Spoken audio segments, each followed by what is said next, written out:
أعوذ بالله السميع العليم من الشيطان اللعين الرجيم. بسم الله الرحمن الرحيم. الحمد لله الذي هدانا لهذا وما كنا لنهتدي لولا أن هدانا الله. لقد جاءت رسلنا ربنا بالحق ثم الصلاة والسلام على سيد أصل ما في الوجود في سر الله نقطه دائرة الوجود لواء الحمد والمقام المحمود جد الحسن والحسين أبي القاسم محمد اللهم صل على محمد وآل محمد وعلى أولاده الطيبين الطاهرين المعصومين المخدومين المظلومين ولعنة الله على أعدائهم أجمعين من يومنا هذا إلى قيام يوم الدين. أما بعد فقد قال الله سبحانه وتعالى في كتابه المجيد والفرقانه الحميد وقوله الحق وهو أصدق الصادقين. بسم الله الرحمن الرحيم. وَلَقَدْ كَرَّمْنَا بَنِي آدَمَ وَحَمَّلْنَاهُمْ فِي الْبَرِّ وَالْبَحْرِ وَرَزَقْنَاهُمْ مِنَ الطَّيِّبَاتِ وَفَضَّلْنَاهُمْ عَلَى كَثِيرٍ مِّمَّنْ خَلَقْنَا تَفْضِيلًا. صلوات. اللهم صل على محمد وآل محمد. قابل قدر عزاداران سید الشہداء پرصدران امام مظلوم کربلا بطفیل چہارتر معصومین وخصوصاً معصوم عالم حضرت بطول بنت رسول جناب سیدہ سلام اللہ علیہا الزہرا کی جانب سے منعقدہ اس عشر محرم حرام کی آج 5ویں مجلس ہے، اور آپ بعنوان انسان اور امام گفتگو سماعت کر رہے تھے.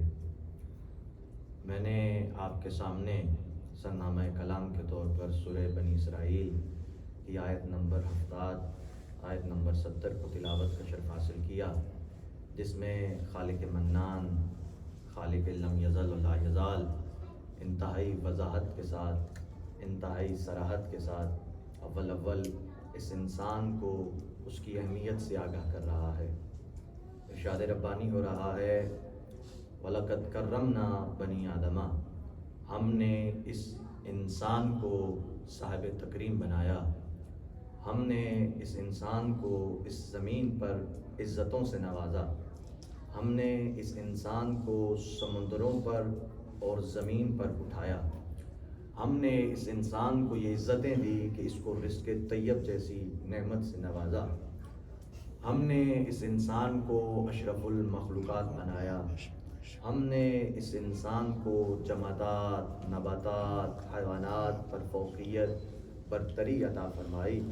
اور جب اس انسان کو اس کی عزت سے، اس کی اہمیت سے، اس کی دی جانے والی سہولتوں سے آگاہ کر دیا، تو پھر اعلان کیا یوم ندعو کل اناس بامامہم، کہ ہم بروز محشر اس انسان کو اس کے امام کے ساتھ محشور کریں گے، اس کے امام کے ساتھ بلائیں گے. عزیزوں، اگر آپ نے فکر کی ہو، آپ نے توجہ کی ہو، یہاں پہ اللہ نے ذکر عزت کے بعد ذکر امام کیا، ذکر خلقت کے بعد ذکر امام کیا، ذکر سہولت کے بعد ذکر امام کیا، تاکہ یہ انسان سمجھے کہ اس کو ہم نے یہ جو عزت دی ہے، اس کو جو ہم نے یہ سہولتیں دی ہیں، اسے جو ہم نے فضائل دیے ہیں، اسے یہ جو مراتب دیے ہیں، اس کو مغرور بنانے کے لیے نہیں دیے، بلکہ در امام تک پہنچانے کے لیے دیے. صلوات پڑھیے اللهم صل على محمد وآل محمد. یہ تمام فضائل اس انسان کو جو دیے گئے ہیں، در امام تک پہنچانے کے لیے دیے گئے ہیں، تاکہ انسان معرفت امام کو حاصل کرے. سب سے پہلے اس انسان کو اس کی اہمیت سے آگاہ کیا گیا تاکہ یہ انسان اپنے آپ کو پہچانے، کہ جب یہ انسان اپنی فضیلت سے آگاہ ہو جائے، اپنے کمال سے آگاہ ہو جائے، تب یہ فیصلہ کرے خود ہی یہاں پہ فیصلہ کرے کہ اس کا امام کیسا ہونا چاہیے. اس کا امام کیسا ہونا چاہیے کہ جب اللہ نے اسے اتنا با اختیار بنایا ہے، اس انسان کو اتنا باعزت بتایا ہے، اس انسان کو اتنے مراتب عطا کیے ہیں، اس انسان کو اتنے فضائل عطا کیے ہیں، تو فیصلہ کرے اسی زمین پہ، یہیں پہ فیصلہ کرے کہ کل بروز محشر وہ کس امام کے ساتھ آنا چاہتا ہے، کس امام کو فالو کرنا چاہتا ہے، کس کے ساتھ مشہور ہونا چاہتا ہے. آیا اس امام کے ساتھ مشہور ہونا چاہتا ہے جو بروز قیامت اس کو نجات کی عزت دلائے اور جنت کے راستے کی طرف لے جائے، یا اس امام کے ساتھ آنا چاہتا ہے جو اس کو ذلیل کروائے اور جہنم کی طرف لے جائے. صلوات پڑھیے بر محمد.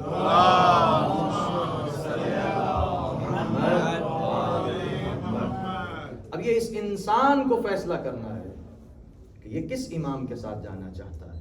کہ خود انسان فیصلہ کرے کہ یہ اتنا باکمال ہے، اس کو اتنے عزت دی گئی، اس کو اتنے فضائل دیے گئے، تو اس کا امام کیسا ہونا چاہیے. اللہ سب سے پہلے اس آیت میں چاہتا ہے کہ انسان اپنے مقام کو پہچانے. اسی وجہ سے آپ کے اور میرے آقا حضرت امیر المومنین علیہ السلام ارشاد فرماتے ہیں من عرف نفسہ فقد عرف ربہ، کہ جس نے اپنے نفس کو پہچان لیا اس نے اپنے پروردگار کو پہچان لیا. تو بنیادی چیز جو اس آیت میں اور اس فرمان میں ہمیں ملی وہ یہی ہے کہ انسان کو اپنے آپ کو پہچاننا ہوگا. جتنے تک انسان اپنی معرفت حاصل نہیں کرے گا تب تک خدا کی معرفت حاصل نہیں کر سکتا، تب تک امام کی معرفت حاصل نہیں کر سکتا. تو عزیزان گرامی، اللہ نے جو ہمیں سب سے بڑی عزت دی وہ عزت کون سی ہے جو اس انسان کو تمام دیگر چیزوں سے ممتاز بناتی ہے، تمام چیزوں سے جدا کرتی ہے؟ وہ کون سی عزت ہے، وہ کون سی نعمت ہے جو اس اللہ کی ذات نے ہمیں دی ہے؟ تو عزیزوں، ہر ذی شعور انسان کہے گا کہ ہمیں اللہ نے عقل جیسی نعمت دی ہے. یہ عقل انسان کو تمام مخلوقات دیگر سے ممتاز بناتی ہے، تمام چیزوں سے جدا کرتی ہے. یہ حیوانوں کے درمیان یا جتنی بھی مخلوقات ہیں اس کے اوپر جو ہمیں برتری دی گئی ہے وہ اسی عقل کی بنیاد پہ دی گئی ہے، بر بنیاد عقل دی گئی ہے. اور آج یہ جو اس معاشرے میں، اس دنیا میں ترقی ہے، اس ترقی کی وجہ کیا ہے؟ وہ بھی بر بنیاد عقل ہے. اس عقل کی بنیاد پہ آج اس انسان نے اتنی ترقی کر لی ہے، وگرنہ یہی انسان تھا کہ کل غاروں میں زندگی گزارنے پر مجبور تھا. یہی انسان تھا کہ موسموں کی نظر ہو جاتا تھا. یہی انسان تھا کہ جانوروں کے منہ کا لقمہ بن جایا کرتا تھا. یہی انسان تھا کہ موسموں کو نفرین سمجھتا تھا. یہی انسان تھا کہ جو گرمیوں کی لو کی وجہ سے، سورج کی تپش کی وجہ سے جھلس کے مر جاتا تھا. یہی انسان تھا جو برف کے تھپیڑے میں جم کے مر جاتا تھا. لیکن کیونکہ اللہ نے اس انسان کو عقل دی ہے اور اس عقل کے ذریعے یہ بطور کار استعمال لایا، اس انسان نے عقل سے استفادہ حاصل کیا، تو وہ انسان جو کل ماضی میں جانوروں کے منہ کا نوالا بن جاتا تھا، جانوروں کے منہ کا لقمہ بن جاتا تھا، آج اسی انسان نے اتنی ترقی استعمال کی ہے، اتنی ترقی حاصل کی ہے کہ آج انہی جانوروں کو اپنے لیے سیر و تفریح کا سامان بنا دیا. اللہم صلی علی محمد و آل محمد. آج اس انسان نے اتنی ترقی حاصل کی اس عقل کے ذریعے سے کہ آج اس انسان نے انہی جانوروں کو اپنے لیے سیر و تفریح کا سامان بنا لیا ہے. کل انسان جو موسموں کو نفرین سمجھتا تھا اور ان موسموں کی نظر ہو جاتا تھا، آج اسی انسان نے موسموں کو ایئر کنڈیشنر کے ذریعے سے اپنے کمرے میں قید کر کے رکھ لیا ہے کہ باہر جتنا بھی موسم ہو، چاہے باہر جو بھی موسم ہو، کمرے میں وہی رہے گا جو یہ انسان اپنے ہاتھوں سے سیٹ کرے گا. عزیزوں، آج یہ جو موسم میں ہم بیٹھے ہیں، ہمارے ہاتھوں کے اندر موسم قید ہو چکا ہے، کمرے کے اندر موسم قید ہو چکا ہے. یہ ساری ترقی کس طرح سے حاصل ہوئی؟ یہ ترقی ہمیں عقل کے ذریعے سے حاصل ہوئی ہے. عزیزان گرامی، آج انسان نے اتنی ترقی حاصل کر لی ہے کہ پرندوں کی طرح ہوا میں اڑنا سیکھ گیا ہے. عزیزان گرامی، آج اس انسان نے اتنی ترقی حاصل کر لی ہے کہ مچھلیوں کی طرح سمندروں میں تیرنا سیکھ گیا ہے. ہے. عزیزوں قرآن میں اللہ بھی یہی چاہتا ہے کہ پرندوں کی طرح اڑو کہ اڑنا بھی سیکھ جاؤ, مچھلی کی طرح تیرو کہ تیرنا بھی سیکھ جاؤ, لیکن معرفت امام حاصل کرو تاکہ اس دنیا میں جینا بھی سیکھ سکو.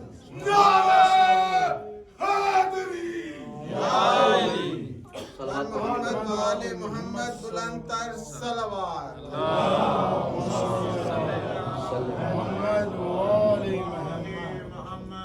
معرفت امام کو حاصل کیجئے, امام کو پہچانیے تاکہ آپ کو معلوم ہو کہ اس زندگی میں, اس دنیا میں ہمیں رہنا کیسے ہے, ہمیں یہاں پہ زندگی گزارنی کیسی ہے.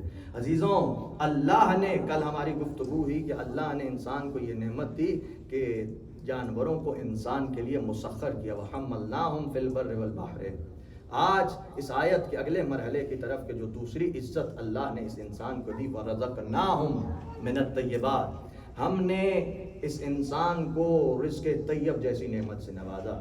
عزیزوں یہ نہیں کہا کہ میں نے اس انسان کو رزق دیا, بلکہ کہا کہ میں نے اس انسان کو رزق طیب دیا, اس انسان کو پاک اور پاکیزہ رزق دیا.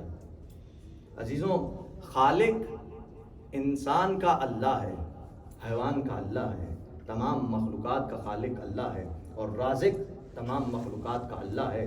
جنو انس, حیوانات, چرند و پرند, تمام چیزوں کو رزق دینے والا اللہ. حتیٰ کہ سمندر کی نچلی تہ میں کسی پتھر کے اندر اگر کوئی کیڑا اندھا ہے اور اس کو بھی رزق پہنچانے والا اللہ کی ذات ہے. سب کا رازق اللہ کی ذات ہے, سب کو رزق دینے والا اللہ ہے. لیکن عزیزوں اللہ نے اس رزق کے ذریعے سے بھی انسان کو عزت دی. وہ کیسے عزت دی؟ عزیزان گرامی, معصوم ارشاد فرماتے ہیں کہ حیوان بھی اللہ سے رزق لیتے ہیں, انسان بھی اللہ سے رزق لیتے ہیں, لیکن اللہ نے انسان کے رزق میں اور حیوان کے رزق میں فرق رکھا. کیونکہ آپ جانتے ہیں بہت سارے حیوان ایسے ہیں کہ جو اپنا رزق نجاست سے لیتے ہیں.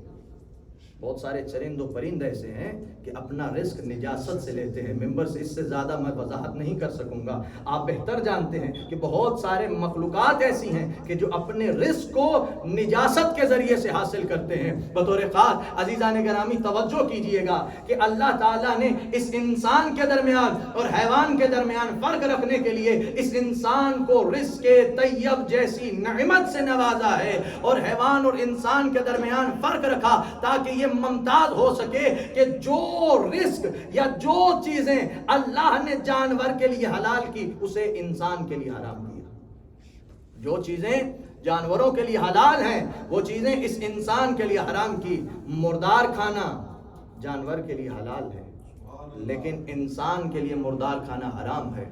نجاست کو کھانا حیوان کے لیے جائز ہے, حلال ہے, لیکن انسان کے لیے کھانا جائز نہیں ہے. عزیزوں یہ فرق اللہ نے کس وجہ سے رکھا؟ اس وجہ سے تاکہ انسان کے درمیان اور حیوان کے درمیان فرق رہ سکے, انسان اور حیوان کو فرق بتایا جا سکے کہ انسان کس مقام پہ ہے, حیوان کس مقام پہ ہے. عزیزوں شاید اب آپ کو اس بات کی بھی سمجھ آ گئی ہوگی کہ اللہ نے کس وجہ سے صدقے کو امت پہ حلال کیا اور محمد و آل محمد کے لیے حرام کیا. نعرہ تکبیر, اللہ اکبر, نعرہ رسالت یا رسول اللہ, نعرہ حیدری یا علی, محمد و آل محمد صلوات یا علی, محمد و آل محمد. عزیزان گرامی اللہ نے انسان اور حیوان کے درمیان فرق بتایا اس کے ذریعے کہ جو چیزیں انسان کے لیے حرام ہیں وہ حیوان کے لیے حلال ہیں. اسی طرح صدقے کو محمد و آل محمد کے لیے حرام رکھا اور امت کے لیے حلال رکھا, اور اس طریقے سے انسان کو یہ فرق سمجھایا کہ جو فرق حیوان اور انسان کے درمیان ہے وہی فرق انسان اور امام کے درمیان ہے. عزیزان گرامی معصوم فرماتے ہیں ایک تو اللہ نے انسان کو رزق طیب دیا, اور اس کے بعد اس انسان کو یہ فضیلت دی کہ تمام حیوانات جو ہیں وہ رزق کھانے کے لیے اپنے دہن کو اپنے رزق تک لے جاتے ہیں. اگر آپ کسی جانور کے سامنے کھانا رکھیے اگر کسی جانور کے سامنے کھانا رکھیے تو وہ اپنے دہن کو، اپنے منہ کو رزق کھانے کے لیے رزق تک پہنچاتا ہے، لیکن معصوم فرماتے ہیں اس اللہ نے یہ انسان کو عزت دی ہے، اس انسان کو یہ مقام دیا ہے کہ یہ انسان رزق کی خاطر بھی جھکنے نہ پائے، رزق کے لیے بھی اپنے چہرے کو رزق تک نہ پہنچائے۔ عزیزان گرامی، اللہ نے انسان کو ان ہاتھوں کو وسیلہ بنایا کہ ان ہاتھوں کے ذریعے سے رزق اٹھا کے اپنے منہ کے قریب لے جائے، اپنے منہ کو رزق کے پاس نہ لے جائے۔ عزیزان گرامی، یہ وسیلہ ہاتھوں کو بنایا کس وجہ سے؟ عزت انسانی کے لیے، عزت انسانی کے واسطے اللہ نے اس وسیلے کو بنایا۔ تو عزیزوں، معلوم ہوا کہ جو ڈائریکٹ جائے وہ حیوان ہے، جو وسیلے کے ذریعے سے جائے وہی انسان ہے۔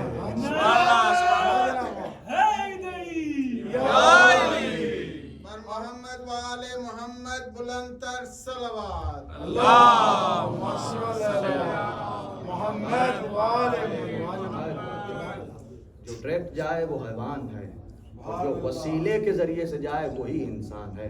عزیزوں، آج بہت زیادہ سوال کیے جاتے ہیں کہ رازق اللہ، مالک اللہ، خالق اللہ، تو تم وسیلہ کیوں بناتے ہو؟ عزیزوں، یہ وسیلہ عزت انسانی کی وجہ سے ہے، انسان کی عزت کی وجہ سے وسیلہ ہے۔ اب مجھے بتائیے، اللہ کی بارگاہ میں جانا ہو تو میں ولی اللہ کو وسیلہ نہ بناؤں تو کسے بناؤں؟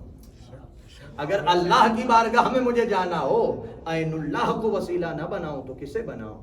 اللہ کی بارگاہ میں جانا ہو تو ید اللہ کو وسیلہ نہ بناؤں تو کسے بناؤں؟ عزیزوں، یہ جو میں آپ کے سامنے القابات لے رہا ہوں، یہ تمام مکاتب فکر میں میرے مولا کے القابات ہیں۔ ایسا نہیں ہے کہ صرف کتبۂ تشیع میں مولا کی یہ القابات ہیں، بلکہ تمام مکاتب فکر اس بات پہ متفق ہیں کہ یہ میرے مولا کے القابات ہیں۔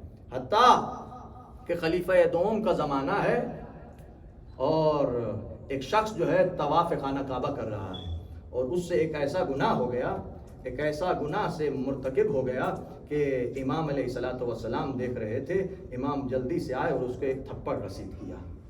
اب آپ خود بتائیے کہ جسے ید اللہ تھپڑ مارے اس کا کیا عالم ہوگا؟ زمین پر گر پڑا، اور جیسے ہی اٹھا تو خلیفہ وقت کی طرف دوڑا۔ خلیفہ وقت کی طرف دوڑ کے آ کے کہتا ہے کہ اے خلیفہ وقت، مجھے علی سے بدلہ چاہیے۔ خلیفہ پریشان کہ بھائی یہ کیا کہہ رہا ہے، کیا ماجرا ہے؟ کہنے لگا کہ جو بھی ہو مجھے علی سے بدلہ چاہیے۔ کہا کیا ہوا؟ علی ایسے تھپڑ تو تجھے نہیں ماریں گے، پوری بات بتا، کہانی۔ ہاں مجھ سے گناہ ہو گیا تھا، ہاں مجھ سے یہ مسئلہ ہو گیا تھا، میں نے ارتکاب کر لیا تھا اس گناہ کا، لیکن علی نے سب کے سامنے مجھے اللہ کے گھر میں سزا دی۔ اب میرے مولا دیکھ رہے ہیں کہ یہ خلیفہ وقت کے پاس کھڑا ہے، خلیفہ پریشان ہے، میں اس کو کیا کروں، کیا کہوں؟ ایک دفعہ خلیفہ اس کی طرف دیکھ کے کہتے ہیں احمق، احمق، بدبخت، میں کیا کروں؟ تو نے اللہ کے گھر میں گناہ کیا ہے، عین اللہ نے تجھے گناہ کرتے دیکھا ہے، ید اللہ نے تجھے سزا دی ہے، اب بتا بیچارہ رضی اللہ کیا کرے؟ سبحان اللہ، سبحان اللہ۔ حاضری یا علی، حاضری یا علی، حاضری یا علی۔ اور محمد والے محمد بلند تر صلوات۔ اللہم صل علی محمد والے یا علی۔ اب بتا بیچارہ رضی اللہ کیا کرے؟ عزیزان گرامی، یہ وسیلہ عزت انسانی کے اضافے کے لیے ہے۔ ہم جو اپنے مولا کا وسیلہ بناتے ہیں اس میں ہماری عزت ہے، ہمارے مولا کی عزت میں کوئی اضافہ نہیں ہے۔ کوئی مانے نہ مانے فرق نہیں پڑتا علی کی ذات کو۔ اب مجھے ایک بتائیے بات، کوئی کسی سے عشق کرتا ہو، یعنی کوئی امیر آدمی ہو کسی غریب کے گھر میں آ جائے، تو اس میں کس کی عزت ہے؟ غریب کی عزت ہے۔ آج کل عمران خان صاحب کو لوگ بہت سپورٹ کرتے ہیں، کسی کے گھر میں عمران خان صاحب آ جائیں تو اس میں عمران خان کی عزت ہے کہ ہماری عزت ہے؟ اگر کسی عالم دین کو آپ پسند کرتے ہیں، عقیل غروی صاحب کو پسند کرتے ہیں، شہنشاہ نقوی صاحب کو پسند کرتے ہیں، سیستانی صاحب کو پسند کرتے ہیں، اور وہ مجتہد عالم آپ کے گھر میں آ جائیں، ان کی عزت میں اضافہ ہوگا کہ ہماری عزت میں اضافہ ہوگا؟ بھائی ہماری عزت میں اضافہ ہوگا نا۔ کسی امیر کے ہمارے گھر میں آنا، ایم پی اے کا، ایم این اے کا، چیف منسٹر کا، پرائم منسٹر کا ہمارے گھر میں آنا، غریب کے گھر میں آنا، اس میں ہماری عزت میں اضافہ ہے۔ عزیزوں مجھے یہ بتائیے، ہم گریں ہمارا مولا ہماری مدد کو آئے، ہم گریں ہمارا مولا ہماری مدد کو آئے، اس میں کس کی عزت ہے؟ ہم مریں قبر میں ہمارا مولا آئے، قبر میں ہمارا مولا آئے، اس میں کس کی عزت ہے؟ عزیزوں اگر قبر میں ہم مر جائیں اور ہمارے آقا بس آ کے یہ کہہ دے یہ ہم سے محبت کرنے والا ہے، تو اس میں کس کی عزت ہے عزیزان گرامی؟ اس میں ہماری عزت ہے نا کہ اگر ہمارا مولا ہماری قبر میں آئے۔ لیکن بس عزیزوں بات یہ ہے کہ جب ہمارے مولا آئیں تو ہمارا اعمال نامہ ایسا ہونا چاہیے کہ اس سے ہمارے مولا کا سر شرمندہ نہ ہو، سر جھکنے نہ پائے۔ ہمیں اپنے اعمال پہ توجہ دینے کی ضرورت ہے کہ ہم اگر ان سے محبت کرتے ہیں تو ہمارا کردار کم سے کم ان کی سیرت جیسا ہونا چاہیے، ہماری زندگی کا ہر مرحلہ ان کے فرامین کے مطابق ہونا چاہیے، ہمیں زندگی ان کے بتائے ہوئے رستے پر عمل کر کے گزارنی چاہیے۔ ایک صلوات کا سہارا دیجیے پر محمد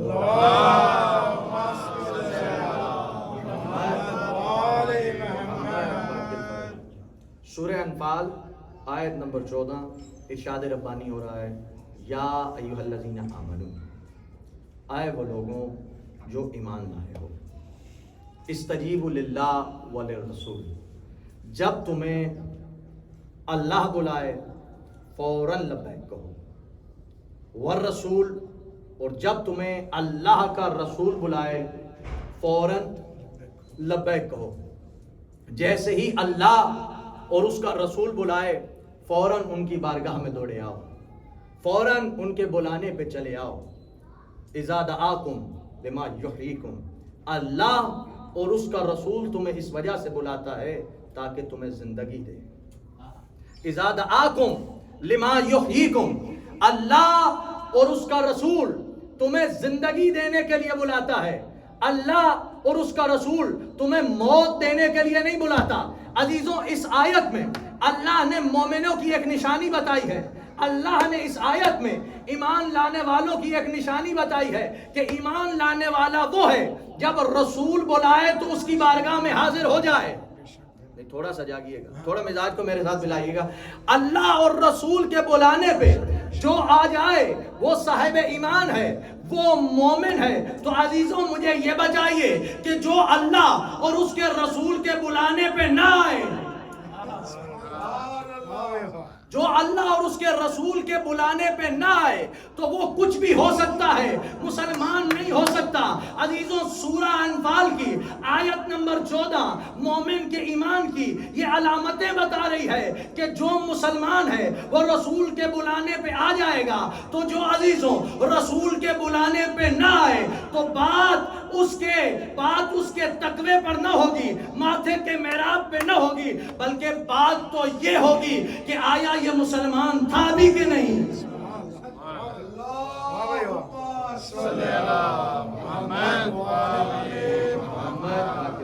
یہ آیت ذہن میں رکھیے گا، جو اللہ اور رسول کے بلانے پہ آ جائے وہ صاحب ایمان، جو اللہ اور اس کے رسول کے بلانے پہ نہ آئے وہ صاحب ایمان نہیں ہے۔ اب آئیے ذرا سفر کریے سورہ انفال سے سورہ عمران کی طرف۔ وہاں پہ اللہ نے، اب میری آواز کی آہستگی پر مت جائیے گا، برجستگی پر نہ جائیے گا، بلکہ اللہ کے فرمان کے اوپر غور کیجیے گا۔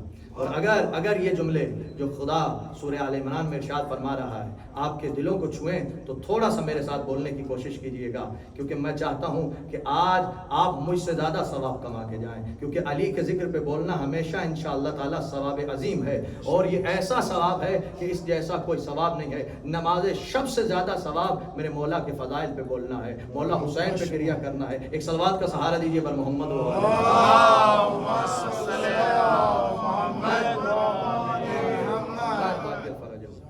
سورہ انفال سے آئیے سورہ آل عمران کی طرف۔